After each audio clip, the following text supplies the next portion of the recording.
ফেব্রুয়ারিতে নির্বাচন হবে। এটা এক বিশাল সুযোগ এনে দিয়েছে আলেম ওলামা যারা আদর্শকে পছন্দ করে তারা একসাথে আসার একটা বিশাল সুযোগ আগামী দিনে তৈরি হয়েছে। এই সুযোগ যদি হাতছাড়া হয়ে যায় আগামী 50 বছর আপনাদের পস্তাতে হবে। ত্যাগ স্বীকার করুন, এই ঐক্য। এবং আমরা চাই এই আগামী ফেব্রুয়ারি নির্বাচন হবে free, fair, impartial and inclusive, সুষ্ঠু, শান্ত, সমৃদ্ধ। এবং আমরা ইতিমধ্যে লেভেল প্লেইং ফিল্ড, প্রত্যেকের অধিকার, নির্বাচন করার যে অধিকার সুযোগ আমরা নিশ্চিত করব। আপনারা নির্বিঘ্নে আগামী ফেব্রুয়ারি মাসে ভোট দিতে পারবেন এবং এই ভোট হবে দিনের আলোতে, রাতের আঁধারে নয়।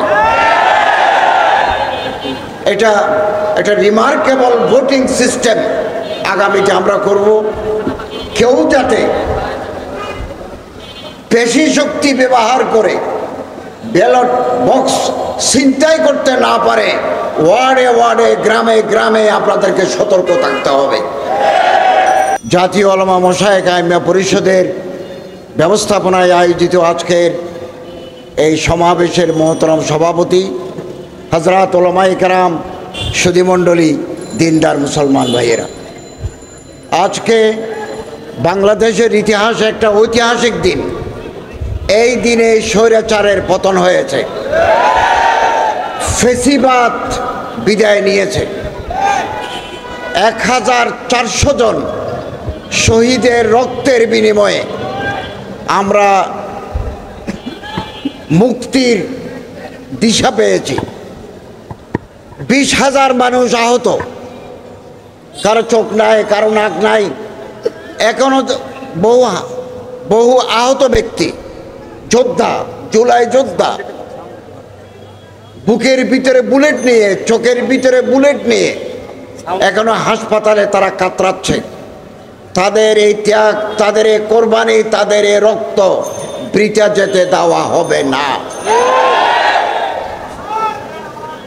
গুড গভর্নেন্স যদি না থাকে, সুশাসন যদি না থাকে, দেশে প্রশাসনিক, রাজনৈতিক অনিশ্চয়তা দেখা দেয়। এটা আমাদের প্রিয় মাতৃভূমি বাংলাদেশ। এই দেশকে আমরা প্রত্যেকে ভালোবাসি। এই দেশে আগামী দিনে নতুন কোন ফেসিবাদ যেন মাথাচাড়া দিয়ে উঠতে না পারে, আমাদেরকে সতর্ক থাকতে হবে। 1 বছর পার হয়ে গেল, অন্তর্বর্তীকালীন সরকারের সদস্য হিসাবে আমরা রাত দিন পরিশ্রম করেছি। আমি আমার মন্ত্রণালয়ে বিভিন্ন উইঙ্গে রাত দিন পরিশ্রম করেছি এটা সুশাসন নিশ্চিত করার জন্য। আর কয় মাস যে বাকি আছে ওইটাও আমরা রাত দিন পরিশ্রম করে কাজ করে যাব। আগামী দিনে যারা জনগণের ম্যান্ডেট নিয়ে, ভোট নিয়ে আসবেন, তারা একটা সুন্দর ব্যবস্থাপনা তাদের জন্য আমরা রেখে যাব। আমি আপনাদের কাছে অনুরোধ করব, জুলাই বিপ্লবের মাধ্যমে আমাদের শিক্ষা নিতে হবে। 1 নম্বর শিক্ষা, জোর করে ক্ষমতায় থাকা যায় না।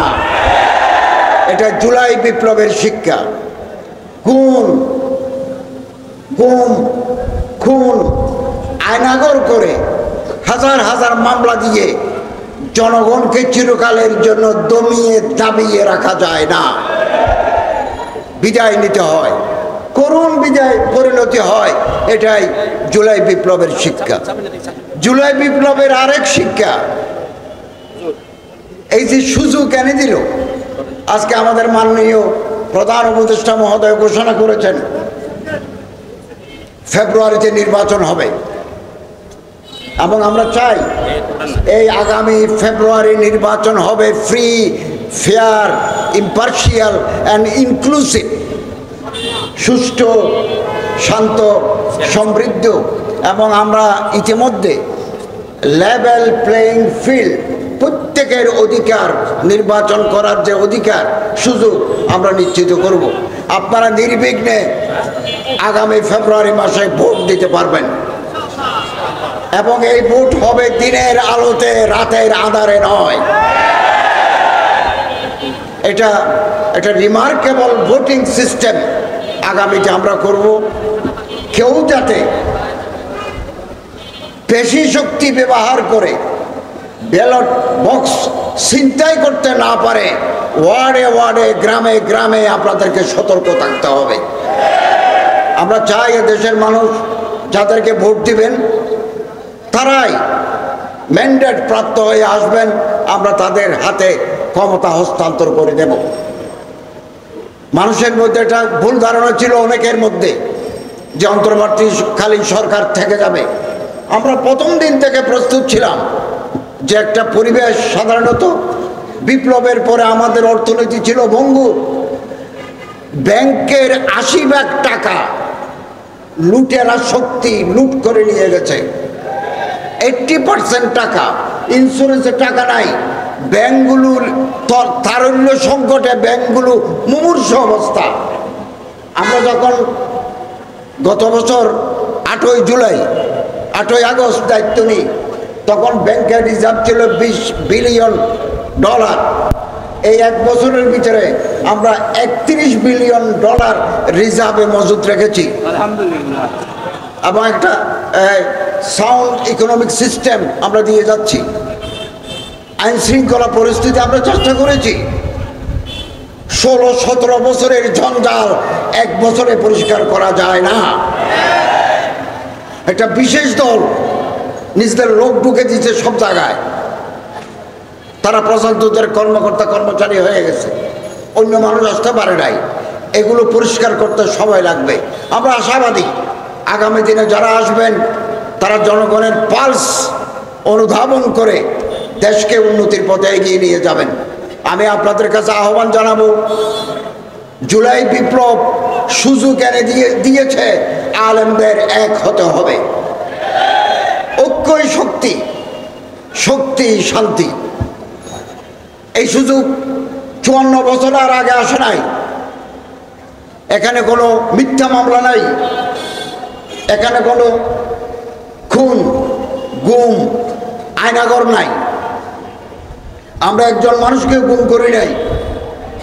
আমরা ক্রস ফায়ার দিয়ে কিলিং আউটসাইড দি জুডিশিয়ারি আমরা করি নাই। আমরা স্বচ্ছতার সাথে রাষ্ট্র পরিচালনা করেছি। এটা এক বিশাল সুযোগ এনে দিয়েছে আলেম ওলামা যারা আদর্শকে পছন্দ করে, তারা একসাথে আসার একটা বিশাল সুযোগ আগামী দিনে তৈরি হয়েছে। এই সুযোগ যদি হাতছাড়া হয়ে যায়, আগামী 50 বছর আপনাদের পস্তাতে হবে। ত্যাগ স্বীকার করুন। এই ঐক্য পাকিস্তান হওয়ার পরে 1947 সনের পরে আলেম ওলামারা এক হয়েছেন 56 সনে। 52 দফা বিভিন্ন মতাদর্শের আলেম, বিভিন্ন মাকাতেবে ফিকির, ডিফারেন্ট স্কুল অফ থটের ওলামায়ে কেরাম 22 দফা 22 নাকাত 22 ডিমান্ড করে আলেমরা একটা ফর্মুলা দিয়েছিলেন। 56 সনের শাসনতন্ত্র রচিত হয়েছে। জাক ইস্কান্দার মির্জার কারণে, পাকিস্তানের সামরিক বাহিনীর কারণে সেটা সফল হয় নাই, কিন্তু আলেমরা এক হয়েছিলেন। এখনো ভারতের যখন কোনো বিপদ আসে সব শ্রেণীর আলেম এক প্ল্যাটফর্মে আসে। এক জেহেতি কনফারেন্স হয়, দেওবনে হয়, হায়দ্রাবাদে হয়, রামপুরায় হয়, সব জায়গায় হয়। বাংলাদেশের আলেমদেরকে শিক্ষা নিতে হবে। একলা চলো নীতি আমাদের, আমরা কাঙ্ক্ষিত পথে কাঙ্ক্ষিত মঞ্জিলে পৌঁছতে পারবো না। ঐক্যবদ্ধ শক্তি নিয়ে আমাদের বসতে হবে। বাংলাদেশে আগামী দিনে আলেমরা যদি এক হতে পারেন, আমরা যারা হাম ফিকির, হাম মকসদ, হাম মশরফ, হাম দিল, হাম খেয়াল, একই চিন্তা চেতনার মানুষরা যদি আমরা এক জায়গায় মিলিত হতে পারি, নতুন প্রবাদ সূচিত হবে, নতুন ইতিহাস রচিত হবে আগামী দিনে। আপনি কল্পনা করতে পারবেন না। আসুন এর জন্য আমরা প্রস্তুতি নিই। আমি আলহামদুলিল্লাহ আমার মন্ত্রণালয়ের অধীনে গেল বছর আমরা একটা নির্বিঘ্ন, স্বচ্ছন্দ, কনভেনিয়েন্ট একটা হজ জাতিকে উপহার দিয়েছি। 8 কোটি 20 লক্ষ টাকা হাজিদেরকে ফেরত দিয়েছি এবং আমাদের মন্ত্রণালয়ের চৌকস টিম মসজিদ নীতিমালা, মসজিদ পরিচালনা নীতিমালা, এটা 2006 সালে ছিল। আরেকটা আমরা কাজ শুরু করেছি প্রায় শেষ পর্যায়ে। আমরা বড় বড় আলেম, ইমাম, বিভিন্ন সংগঠনের নেতৃবৃন্দকে ডাকবো, তাদের সাথে মত বিনিময় করে আমরা একটা গ্যাজেট তৈরি করে দেব। কোনো ইমামকে, কোনো মসজিদের মুতওয়াল্লি তুমি চলে যাও, আজ থেকে তোমার চাকরি নাই, একথা বলে বিদায় করে দিতে পারবে না। আত্মপক্ষ সমর্থনের সুযোগ দিতে হবে ইমাম সাহেবকে। তার বিরুদ্ধে কোনো অভিযোগ থাকলে এটা কমিটি গঠন করে দিবেন, ওনার আত্মপক্ষ সমর্থনের সুযোগ দিতে হবে। এরপরেই ইমাম সাহেব আমাদের এই নীতিমালার আলোকে তিনি কোর্টে বিচার চাইতে পারবেন। এবং যে সমস্ত মসজিদের আর্থিক অবস্থা ভালো, আমরা নীতিমালায় লিখে দিয়েছি ওনাকে একটা ভালো বেতন দিতে হবে, 2015 সালের স্কেল অনুযায়ী বেতন দিতে হবে এবং ওনার জন্য থাকার, ওনার বিবি বাচ্চা নিয়ে মসজিদের কম্পাউন্ডে থাকার ব্যবস্থা করতে হবে এবং ওনাকে 2 ঈদে 2টা বোনাস দেওয়ার, আর্থিক যদি অবস্থা ভালো থাকে দিতে হবে। এরকম নীতিমালা আমরা করে যাচ্ছি। আমরা মনে করি বাংলাদেশের ইতিহাসে এটা মাইল ফলক হয়ে থাকবে। ওখানে যে ক্লজগুলো আছে, বিধিগুলো আছে, এগুলো আমরা ওলামাই কেরামদের সাথে, আইমে মাসাজিদের সাথে, ওলামা মশায়েখ আইমে পরিষদের সাথে, ওই শানে সাহাবা ইমাম পরিষদের, শানে সাহাবা আইমা পরিষদের সাথে বসে, আরও যে সমস্ত সংগঠন আছে ওনাদের নেতৃবৃন্দের সাথে বসে আমরা এটা ফাইনাল করে গেজেট হিসাবে প্রকাশ করব। ওয়াকফ প্রশাসনকে আমরা নতুনভাবে সাজিয়েছি, খুব ভালো একজন অ্যাডমিনিস্ট্রেটর দিয়েছি। আমাদের হাজার হাজার ওয়াকফের জমি বেহাত, যুগ যুগ ধরে রাজনৈতিক নেতা, রাজনৈতিক কর্মীরা খেয়ে ফেলেছে। আমি এগুলো উদ্ধারের কার্যক্রম শুরু করেছি। নওগাঁয় 52 বিঘা জমি ইতিমধ্যে আমরা উদ্ধার করে নিয়ে এসেছি, আরও কিছু উদ্ধার করব। এরপর আমি যাচ্ছি কিশোরগঞ্জ, ব্রাহ্মণবাড়িয়া, সিলেট, সুনামগঞ্জ, চট্টগ্রাম। ওখানে যে সমস্ত ওয়াকফের জমি দুর্বৃত্তরা দখল করে নিয়েছে, এগুলো উদ্ধার করে আবার ওয়াকফের কাছে ফেরত আসার জন্য আমরা কার্যক্রম হাতে নিয়েছি। আপনাদের সহযোগিতা করা দরকার। জনগণের কাছে আমাদের যেতে হবে, আপনাদের যেতে হবে। জনগণ প্রার্থী নির্বাচন করতে ভুল করে না। একটা কথা মনে রাখবেন, আমাদের ওয়াজ শুনে, আমাদের পানি পড়া নেয়, আমাদের কাছ থেকে তাবিজ নেয়, কিন্তু ভোট অনেক সময় আমাদের দিতে চায় না।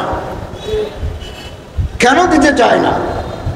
আমাদেরকে পাবলিক ওরিয়েন্টেড, জনসম্পৃক্ততা থাকতে হবে। জনগণের সুখ, জনগণের দুঃখ, জনগণের আশা, জনগণের আকাঙ্ক্ষার সাথে আমাদের একাত্ম ঘোষণা করতে হবে। এখনো হাতে সময় আছে। আসুন আমরা পাবলিকের সাথে মিশে যাই। এদেশের কৃষক, এদেশের শ্রমিক, এদেশের জেলে, এদেশের তাঁতি, এদেশের রিক্সা চালক, এদেশের দিনমজুর, ক্ষেত মজুরের সাথে আমাদের বন্ধুত্ব করতে হবে।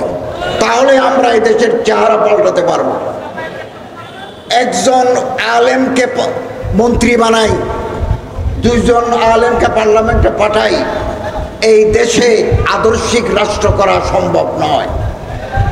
বিপুল সংখ্যক পার্লামেন্টে মেম্বার লাগবে। 5-10 জন আলেম যদি মন্ত্রী পরিষদে থাকে, তাহলে যে কোনো ডিসিশন হবে কোরআন এবং হাদিস ভিত্তিক। 1-2 জন পাঠিয়ে কিছু হবে না। ওনার আশেপাশে তো লোক নাই। আমি সব সময় বলি, আলেমদের মধ্যে একটা গ্রুপ থাকা দরকার, যারা স্পেশালাইজড আলেম, ভালো মুফতি, ভালো মুহাদ্দিস, ভালো মুতাকাল্লিম, ভালো মুফাসসির, ভালো বক্তা, ভালো লেখক, ভালো অনুবাদক, ভালো পার্লামেন্টারিয়ান, ভালো সংসদ সদস্য আমরা যদি পাঠাতে পারি, চেহারা পাল্টে যাবে। সচিবালয়ের ভিতরে কয়জন আলেম সচিব আছে? আমার যখন একজন এডিশনাল সেক্রেটারি লাগে, একজন জয়েন্ট সেক্রেটারি লাগে, একজন ডিএস লাগে, ডিপুটি সেক্রেটারি লাগে, ডানে বামে সামনে পিছনে কেউ নাই। কনস্টিটিউশনাল কন্টিনিউটি, সাংবিধানিক ধারাবাহিকতা চলবে। ধারাবাহিকতা দিয়ে আমরা অগ্রসর হবো। এদেশ আমাদের সবার, আমরা এদেশকে মহব্বত করি। জুলাই বিপ্লবে এদেশের কৃষক, ছাত্র, শ্রমিক, মেহনতি মানুষ প্রাণ দিয়েছেন, জীবন উৎসর্গ করেছেন, আলেমরাও করেছেন। এদেশে বহু আলেমের বুকের ভিতরে গুলি, বহু আলেম শহীদ হয়েছেন, বহু আলেম পঙ্গু হয়েছেন। আমি গত 3 মাস আগে আমার চিকিৎসার প্রয়োজনে থাইল্যান্ড গেছি। অ্যাম্বাসেডার আমারে বললেন যে একজন জুলাই যোদ্ধা হাসপাতালে শহীদ হয়ে গেছেন, আপনি যদি আসেন। তো আমি গেলাম, ওনাকে নিয়ে হসপিটালে গেলাম। তার লাশ দেখলাম, হিম করে তার লাশ দেখলাম, তার জন্য দোয়া করেছি। তার মা এবং বোনের সাথে দেখা করেছি, সান্ত্বনা দিয়েছি। জানলাম যে কে, বললো যে সে দর্জি, টেইলার, কিন্তু হাফেজে কোরআন। হাফেজে কোরআন হয়ে এই স্বৈরাচার বিরোধী আন্দোলন সে মাঠে নেমেছে এবং এখানে শহীদ হয়ে গেছে চট্টগ্রামে। একথা মনে রাখবেন, দেশের উপর কোনো দুর্যোগ যদি নামে, আলেম, ওলামা, হাফেজ, কারীরা ময়দানে নেমে তার মোকাবেলা করেন। অতীতেও তারা করেছে, আগামী দিনেও করবে। আমরা কোনোদিন আমার প্রিয় মাতৃভূমি বাংলাদেশকে শয়তানের হাতে ছেড়ে দেব না। আপনাদের সচেতন থাকতে হবে, সচেতন। আমরা নিজেদের মধ্যে কামড়াকামড়ি করব না, নিজেদের মধ্যে ফেসবুকে আজেবাজে কথা লিখব না। আমরা কেন এক বন্ধুর বুকে আর এক বন্ধু ছুরি বসাই? আমাদের আসল শত্রুকে তাকে টার্গেট করতে হবে। এই দেশ চলবে, এই দেশের বৃহত্তর জনগোষ্ঠীর কথা মতো এই দেশ চলবে। কোনো বিদেশি প্রেসক্রিপশনে এই দেশ চলবে না। অতএব আসুন, জাতীয় উলামা মাশায়েখ আইম্মা পরিষদ তার প্রতিষ্ঠা লগ্ন থেকে ইমামদের, আলেমদের, খতিবদের নিয়ে কাজ করে যাচ্ছে। জনগণের মাঝে তাদের গ্রহণযোগ্যতা আছে এবং মুফতি আবরার সাহেব এবং হজরত মৌলানা আল্লামা নুরুল হুদা ফয়জি সাহেব এর নেতৃত্বে তারা সারা বাংলাদেশের গ্রামে গঞ্জে কাজ করে যাচ্ছে।